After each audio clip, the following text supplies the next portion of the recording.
माता लक्ष्मी की जय। आप सभी को दिवाली की हार्दिक शुभकामनाएं। इस वीडियो में आप सुनेंगे माता लक्ष्मी की कथा, भगवान धन्वंतरि के अवतार की कथा, कुबेर जी की कथा और प्रभु श्री राम जी के अयोध्या आगमन की कथा। माता लक्ष्मी की कथा। एक नगर में एक साहूकार रहता था। साहूकार के घर के पास गली के कोने में एक बड़ा पीपल का पेड़ था। साहूकार की लड़की इस पीपल के पेड़ का रोज जल चढ़ाती थी। एक दिन माँ लक्ष्मी इस पीपल के पेड़ से निकलकर साधारण महिला के रूप में बाहर आई। माँ लक्ष्मी ने साहूकार की बेटी की मन की श्रद्धा जांचने के लिए उससे दोस्ती कर ली। दोनों के बीच काफ़ी समय तक गहरी दोस्ती रही।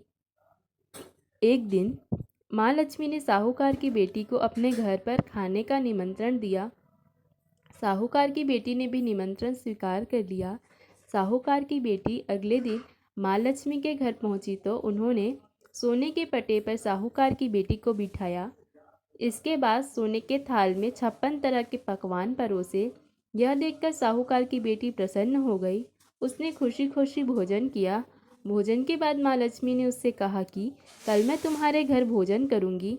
यह सुनते ही साहूकार की कन्या उदास हो गई। उदासी देख माँ लक्ष्मी समझ गई कि कन्या गरीब है और सम्मान का यथोचित बंदोबस्त नहीं कर पाने को लेकर चिंतित है। साहूकार की बेटी अपने घर चली और सोचने लगी कि क्या किया जाए। इसी दौरान एक चील उसके घर के ऊपर से गुजरी, जिसने नौलखा हार उसके घर पर गिरा दिया। इससे साहूकार का परिवार बड़ा खुश हुआ और माँ लक्ष्मी का भरपूर स्वागत कर उन्हें 56 भोग बड़े आदर के साथ कराए। इससे माँ लक्ष्मी प्रसन्न हुई और आशीर्वाद दिया। इसके बाद साहूकार के घर हमेशा ही अन्न और धन के भंडार भरे रहे। माता लक्ष्मी की जय। माता लक्ष्मी ने जैसे साहूकार की बेटी पर अपनी कृपा बनाए रखी, वैसे सभी पर बनाए रखे।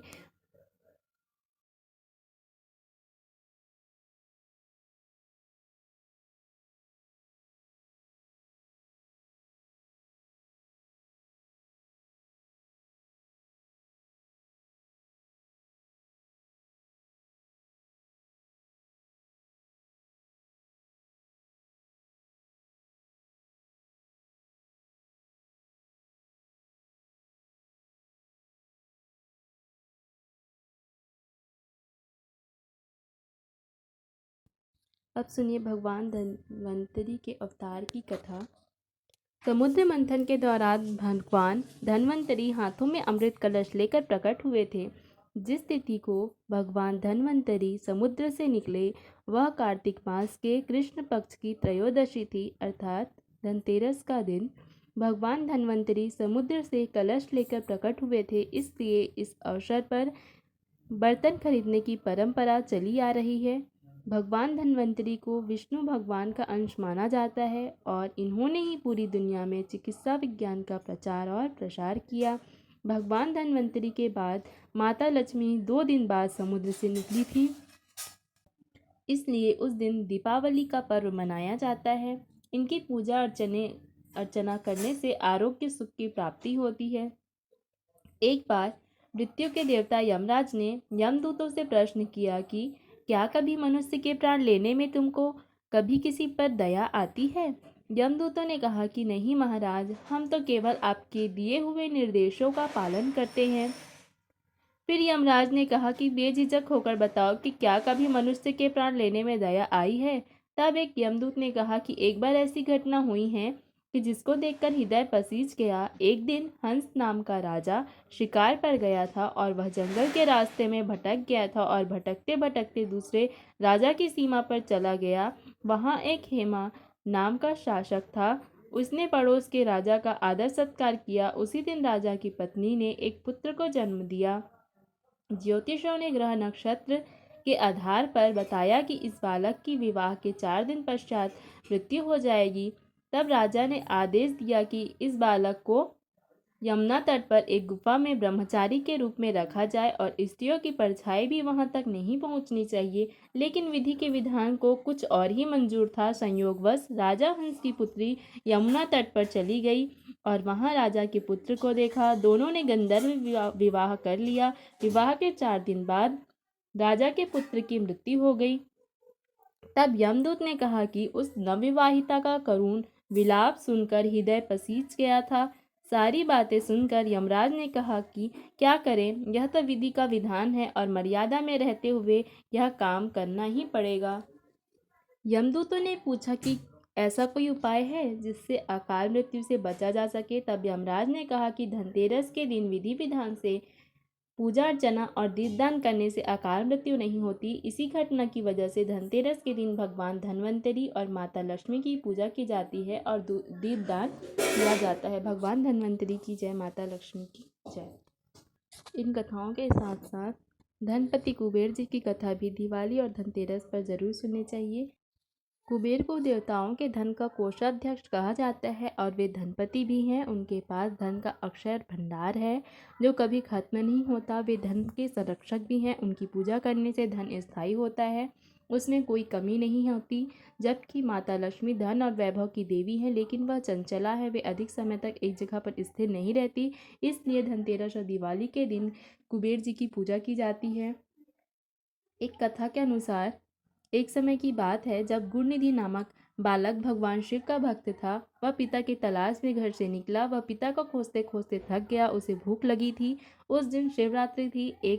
वह एक मंदिर में गया जहाँ प्रसाद देकर उसकी भूख बढ़ गई। रात में उसने प्रसाद चोरी करके खा ली।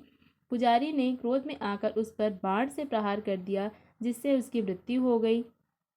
जब यमदूत उसके प्राण लेने आए तो शिवगढ़ वहां आ गए और वे गुणनिधि के प्राण लेकर शिव जी के पास पहुंच गए।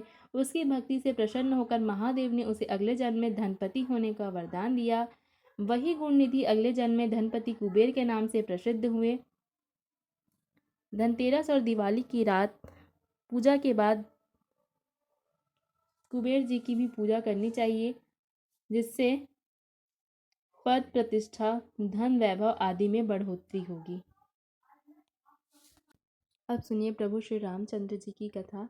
पौराणिक कथा के अनुसार श्री रामचंद्र जी 14 वर्ष के वनवास के बाद माता सीता के साथ और प्रभु लक्ष्मण जी के साथ अयोध्या वापस लौटे। तब श्री राम के साथ समस्त वानर सेना और लंका के नए स्वामी विभीषण भी थे।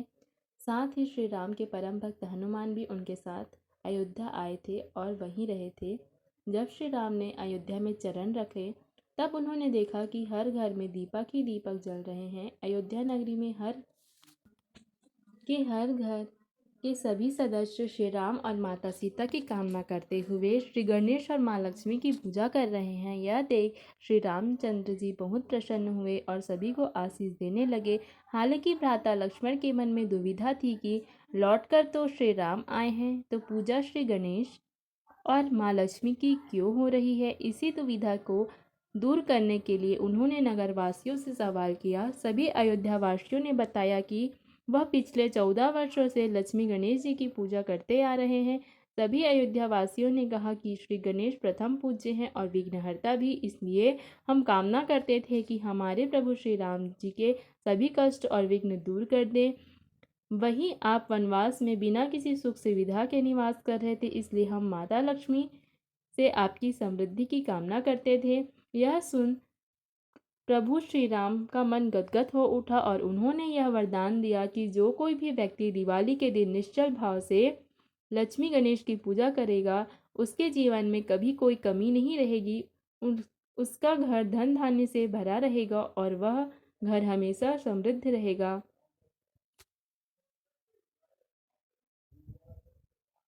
प्रभु श्री रामचंद्र की जय, माता सीता की जय।